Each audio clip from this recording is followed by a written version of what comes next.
السلام عليكم، ازيكم يا جدعان؟ عاملين ايه؟ ما اعرفش انا بعمل كده ليه الصراحه. بصراحه انا مكسوف منكم ومش مصدق الصراحه ان انا بصور. اخر مره نزلت فيديو كان من يجي 4 5 شهور، بس في حوارات كتير حصلت. غالبا ما حدش يعرفها غير الناس اللي متابعه مثلا على انستجرام او الحاجات دي. بس انا في اخر الفيديو اقول لكم انا كنت غايب فين كل الفتره ديت، والعمليه اللي انا عملتها، والقناه اللي اتسرقت. القناه اتسرقت وقعدت 20 يوم مش معايا، ويا دوبك لسه راجعه، فقلت بقى لازم ايه، لازم نشتغل بقى. فبس عشان الناس اللي داخله الفيديو عشان موضوع الفيديو، فخلينا في اخر الفيديو كده اقول لكم ايه اللي حصل وازاي القناه اتسرقت وازاي رجعتها. بس ايه رايكم، بقى في السيت اب؟ يعني انا قلت انا مش معقول هغيب كل الفتره ديت وارجع كده بايدي فاضيه، فقلت لا لازم اجيب لكم حاجه معايا عشان تتبسطوا. هو طبعا لسه ما خلصش، يعني لسه هيبقى فيه ديكورات ورا بقى وحاجات، بس فاهم الحاله تعبانه مش قادره بنكح تراب من فتره. خلاص انا يا دوبك خلاص هشحت، فباذن الله عشان الموضوع دوت باذن الله هطلع لايفات على تيك توك اشحت فيها. فاي حد حابب يتبرع باسد، بحوت، بيونيفرسي، باي حاجه ديت، يجي لي على تيك توك باذن الله، وانا عادي انا بقبل الشحاته. فانت لو مش واخد بالك من السيت اب، يعني انا ممكن اكلمك وانا قاعد هنا، ممكن اكلمك كده وانا بعمل واحده سكوات، ممكن اكلمك عادي، ممكن اكلمك وانا بعمل واحده سكوات الناحيه الثانيه، وممكن اقعد اكلمك هنا يعني وانا قاعد كده، في فرق مسافات بينا، بس عادي انا ممكن اكلمك وانا قاعد هنا، ممكن اقعد الجنب الثاني، ممكن اجيب حد يقعد جنبي هنا، ممكن اقرب الكنبه دي ونقعد برضه نتكلم كده قعده كنب. في اضاءه فوق ممكن انورها برضه عشان وشي يبان. يعني شايف كميه التنوع؟ في زرعه، في زرعه اهي، في زرعه اهي تاني برضه لو انت مش واخد بالك. يعني ممكن اقف كده اكلمك وانا واقف عادي، فاهم؟ ممكن اتمشى في الاوضه كده. لا في امكانيات يعني. المهم دلوقتي قبل ما نبدا الفيديو انا هشحت منك لايك. يعني انا قلت لك من شويه انا لسه بشحت، فانا هشحت منك لايك. ليه بقى؟ لان القناه مسروقه، فالقناه لسه راجعه، فكده كده الريتش هيكون واقع، فيوتيوب كده كده مش هيحبني، وانا غايب بقالي 4 5 شهور، فكده كده يوتيوب مش بيحبني تاني. فانت لازم هتدعم اخوك بلايك عشان السببين دول وعشان الشحات، يبقى انت عملت ثواب صدقه، برعت لي بلايك. وطبعا ما تنساش تنزل في الكومنتات تقول لي الحمد لله على السلامه عشان اقول لك الله يسلمك، ناخد على بعض شويه. وكالعاده انا هشام سكر، وده الحقونا. هو في مرض اسمه سرطان؟ انت فاكر نفسك راجل؟ الحقونا، انت مين يالا؟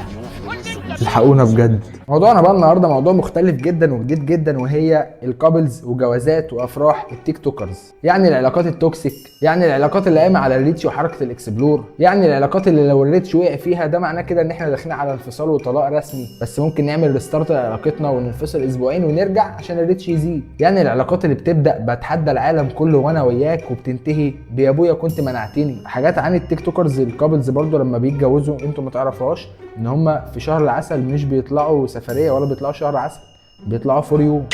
لا بجد بيطلعوا فور يو، لان معرفش انا الناس كلها بتبقى ليه مهتمه باتنين بيتجوزوا. ما دي حاجه بتحصل عادي كل يوم في اتنين بيتجوزوا. فانا متحمس بقى، بالعلاقات اللي كلها حب دي.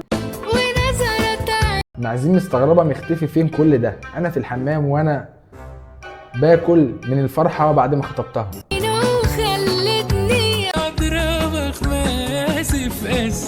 هو الصراحه موضوع ان انا اشوف من الفرحه دوت جديد. انا كان في مثلا هموت من الفرحه، هطير من الفرحه، مع ان دي مش هتحصل. يعني دي حاجه الاتنين مش هيحصلوا، مفيش حد مات من الفرحه ولا حد طار من الفرحه. بس هل مثلا انت لما تعمل كده من الفرحه يعني بتختلف؟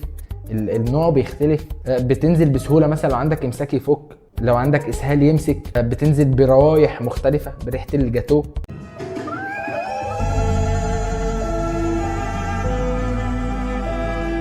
هنا بقى كتبوا الكتاب. يعني هو في الاول عمل كده من الفرحه في الخطوبه، ما بالك بقى لما يتجوزها؟ اعتقد ادي قلبها اسهال، القاعه كلها بقى بجد تعبنا كتير قوي عشان اللحظه دي. 3 اسابيع وتعبت فيهم، عملت كارديو لان انا كنت عايز انشف، مش هينفع اتجوز بالدهون ديت، فالموضوع متعب جدا. يعني جرب تعمل كارديو كده على الصبح.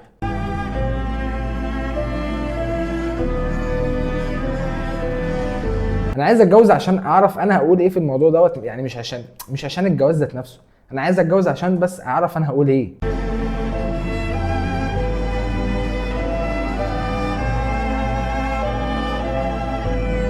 انا نفسي اشوف اتنين اتجوزوا وقالوا احنا اتجوزنا عادي بسهوله. يعني احنا اتجوزنا عادي، انا رحت اتقدمت واتجوزنا عادي. لكن ليه دايما الجوازات بتاعتنا في مصر اللي هو احنا تعبنا قوي، احنا اتمرمطنا، ودايما بندخل فيها الحسد وان الناس بصلنا ونطلع نعمل شط نار؟ ليه يا جدعان؟ ما نتجوز، اتجوز عادي. واحده انا ايه، رحت اتقدمت لها، خطبتها، اتجوزتها وعادي، وبعد 3 شهور هنتطلق. فين بقى المشكله؟ أنا عارف إن الملايكة يا حبيبتي دلوقتي بقى وصلنا للشقه. يعني في الخطوبه انا عملت بيبي كان ميه عادي، في كاتب الكتاب عملت بيبي بس كان كفته مشويه. في الشقه بقى انا لا، في الشقه بقى هعميكوا.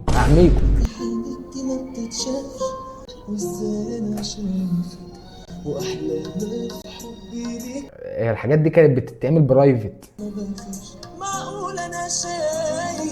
يا جماعه التيك توكرز برضو قبل ما يتجوزوا بياخدوا مجهود مثلا 3 اسابيع بيحضروا ساوندات عشان نعمل عليها. انت مش متخيل الموضوع ده صعب جدا. انا هقعد اجيب التيك توك من ساعه ما طلع من 2018 كل الساوندات اللي خاصه بالجواز وهعملها كلها. التيك توكرز برضو في افراحهم مش بيتجوزوا بالسهل زينا كده، لا هم مش عاديين. احنا الفرح بيبقى عباره عن ساوندات بنعمل عليها ليبسينج، لكن ما مش هنرقص سلو، مش هناكل جاتو، مش هنعمل اي حاجه اللي هي فيها اودي.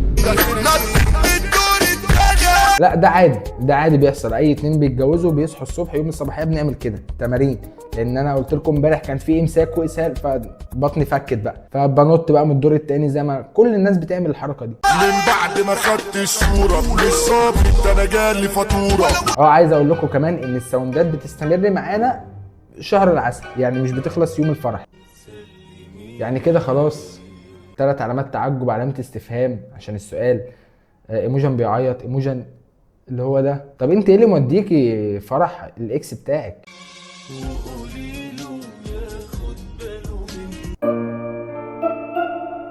انا فهمت غلط، انت كنت دي الاكس بتاعتك، الاكس بتاعتك هي اللي كان فرحها النهارده. انا اسف، ده طبعا ده حاجه توجع جدا، انا متفهم ده.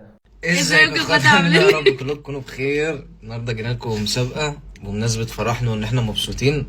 بعد بقى ما بنخلص الساوندات بتاعتنا كلها اللي بنعملها بنخش على المسابقات بقى. بنعمل مسابقات بقى عشان انتوا صبرتوا علينا، وكل الحاجات اللي انا عملتها لكم الذل دوت اللي انا نزلته لكم، بنعمل لكم مسابقه بقى نكسبكم. احنا وان احنا مبسوطين والكومنتات الحلوه وما قصرتوش معانا الصراحه، يعني كل الناس كانت فرحانه لنا. برضه حاجه تانية في افراح التيك توكرز، ان مثلا الافراح العاديه بيبقى فيه نقطه، واحد مثلا بيروح ينقطك ب 200 300 400 جنيه. التيك توكرز بقى حاجه مختلفه جدا وسهله، عشان كده احنا بنحب افراح. كومنت، تعمل له كومنت 1000 مبروك، انت كده وجبت معاه. حركه الاكسبلور يبقى انت كده مجامله، انت كده زله.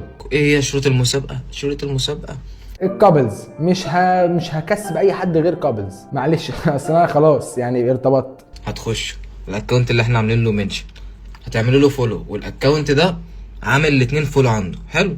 هتعملوا اللي هو عامل لهم فولو. انتوا عارفين يعني ايه عامل؟ ده اكونت هنعمل له فولو، والاكونت ده ذات نفسه عامل الاتنين فولو. تامر الجيار وطارق الشيخ، هنخش نعمل لتامر الجيار فولو والطارق الشيخ بلوك عشان ما بنحبش طارق الشيخ. والجيار ذات نفسه بقى اللي انت هتخش تعمل له فولو هو عامل ل 169 واحد فولو، هنخش اعمل لهم كلهم فولو، ودوت يجيب دوت ودوت يجيب دوت. تسويق شبكي بس بطريقه تانية، دوت اسمه بقى ترويج شبكي. انا هروح اعمل لكم انتوا ال3 بلوك. وصرت اكره من كرهي لجلبنا. هو الفرح ده ماله يا جدعان؟ هو ايه اللي 2004؟ الفرح ده ماله؟ ليه حواراته كتير؟ ايه اللي عروسين 2004؟ انا مواليد كام؟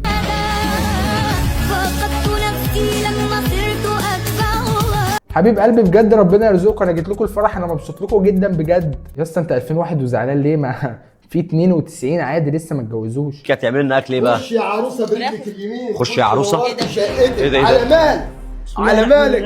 لا انا اسف ده غالبا كانت دفنه، دي جت في الفولدر بتاع الافراح بالغلط، دي كانت دفنه، انا اسف. الحاجات دي بقى انا نفسي الافراح المصريه كلها تتلغي بسببها. يا جماعه انا نفسي الفرح المصري يكون عادي جدا، اللي هو فرح بيزك، اقل لو في اقل من البيزك نعمله. نخش عادي الفرح على اغنيه طل بالفستان الابيض بتاعت 2002 ونخرج عادي جدا من غير ما نعمل اي حاجه كرييتيف، لان اي حاجه كرييتيف بنعملها في الافراح المصريه بتبان ان هي كرنج قوي. انا لو مراتي عملت كده في الفرح 100% هشك في نفسي وهضربها. يعني ليه انت شايفاني بتعيطي ليه وانت شايفاني حضرتك؟ وانا خالتك؟ ما تفرحي يا ستي، احنا جايين نفرح النهارده، بتعيطي ليه؟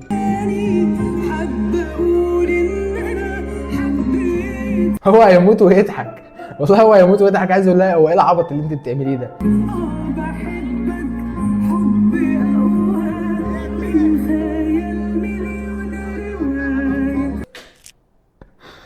يا جدعان والله العظيم الرجاله ابسط من كده، احنا بنبقاش بنفكر في كل الحاجات دي. يعني الموضوع انا اتجوز اروح لو في ماتش بكره للاهلي نصحى نتفرج عليه، الموضوع سهل جدا. انا لو مكان والله اموت من الضحك في الموقف اللي زي ده. اتجننتي حضرتك؟ ايه اللي يعني ايه اللي في وشي يخليكي تعيطي؟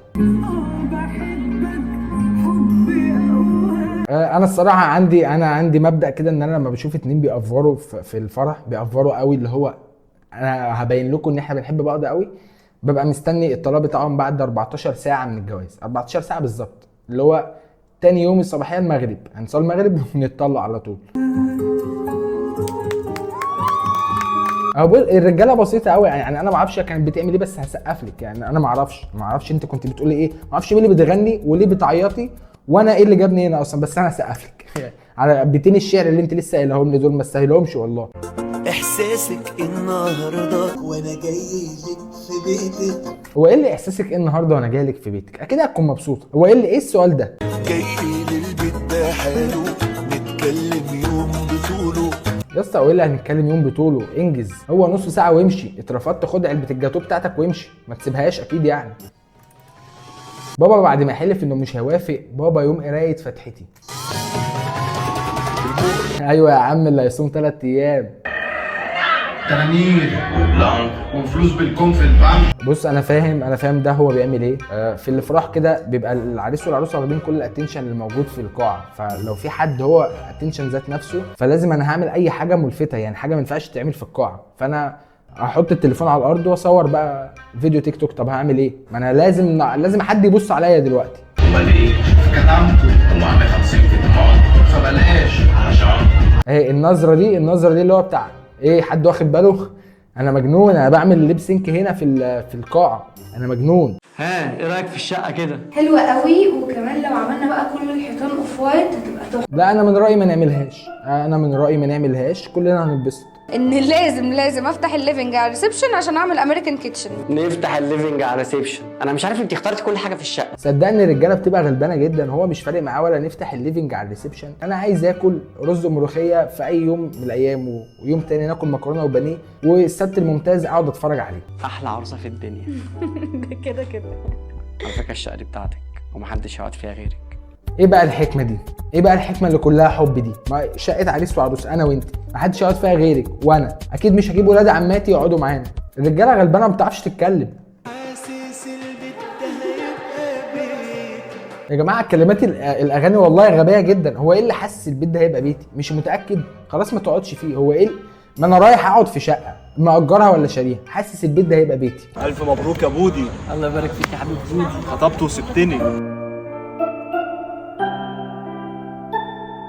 لا انا عايز توضيح. مش هينفع تسيبوا الدماغ عايمه كده، انا عايز توضيح. عبيط يا ابني، سبتك ايه؟ ده كده تاكيد. ده كده تاكيد للمعلومه. لا عايز شرح. لا يا حبيبي شوية كده وهيسيبك، مش هسيبك دلوقتي، استنى بس. صراحه ده كده في حاجه رسمي احنا مش فاهمينها. صراحه خطيبتي يعني. بس هو قاعد معايا في البيت. انا قاعد معاه في البيت. ده مؤقتا بس عشان يشارك مع حد الايجار. طب يا عم طمنتنا، بتشاركوا ايجار وحاجات دي يعني، مش بتشاركوا مشاعر يعني.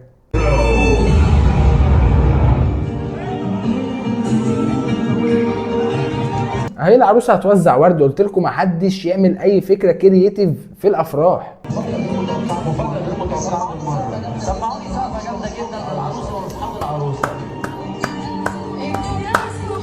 في واحده ما خدتش، دي ما خدتش اللي واقفه بتسقف، دي ما خدتش.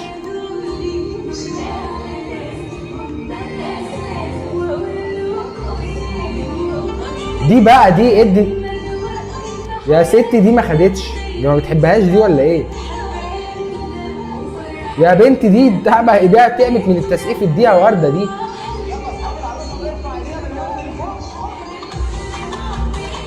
يا بنتي طب دي انت هتدي بتاع الدي جي ودي ما خدتش.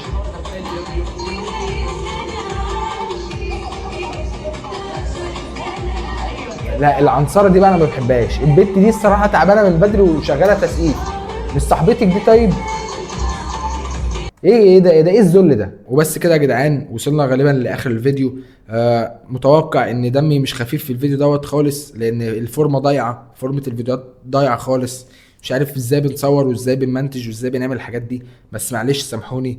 بس لو الفيديو عجبك او ما عجبكش تعمل لايك عشان تدعم القناه، لان اكيد هتبقى واقعه والقناه مسروقه. فدلوقتي احكي لك ايه اللي حصل وازاي اتسرقت. انا عملت عمليه رباط صليبي في شهر 4، وطبعا خلاص ما كانش ينفع اصور كل الفتره اللي فاتت ديت لان كنت مريح يعني، بدون دخول في تفاصيل كتير قوي بقى عشان دي موضوعها كبير عايز حاجه لوحدها. بس يوم ما قررت ارجع واعمل فيديوهات رجعت يوم 30/7، ونزلت فيديو على انستجرام وتيك توك ان انا هرجع اعمل فيديوهات. يوم 1/8 القناه اتسرقت. القناه اتسرقت ازاي؟ كان جاي لي اعلان من شركه والرساله جايه لي فتمام، وانا في العادي بتاكد ان دوت مش هاكر، فغالبا اتاكدت ودخلت حملت الابلكيشن اللي هم عايزينه من جوجل مش من اللينك اللي هم باعتينه، وغالبا اتاكدت يعني لحد دلوقتي ان دوت مش هاكر. بس ما اعرفش ايه اللي حصل، اللي بستها وهم كانوا باعتين لي فايل او الابلكيشن دوت، وعملته وفكيته ونزلته على الجهاز عندي. فبعدها ب10 دقايق بالظبط كنت انا قاعد ومشغل اليوتيوب هنا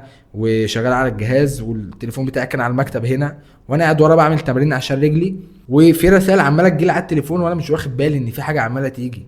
بس كنت مشغل اغاني على يوتيوب، فجاه لقيتها فصلت لان اليوتيوب خرج، لقيت الجيميل بتاعي خرج، كل حاجه عندي اتهكرت، الجيميل بالقناه طبعا سرقوهم هما الاثنين.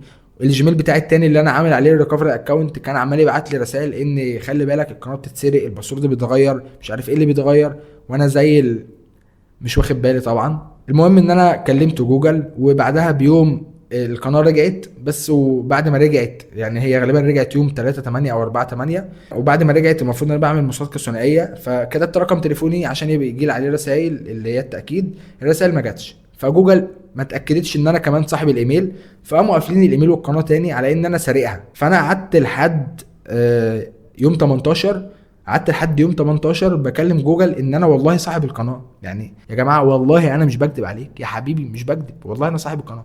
بس طبعا خدوا اسبوعين او اكتر عشان يتاكدوا ان انا صاحب القناه، وفي الاخر رجعوها. فبس باذن الله استنى الفتره الجايه، جمعه هينزل فيديو اللي هو الحقونا، الثلاث هينزل فيديو تيتو الشريط، وباذن الله حاجه هتعجبكم، حاجه محترمه مش قوي. فبس لو الفيديو دوت عجبك او ما عجبكش اتمنى تعمل لايك، اتمنى تقول لي الحمد لله على السلامه في الكومنتات، وتقول لي رايك في الفيديو، تقول لي رايك في السيت اب دوت، اتكلم يعني فضفض.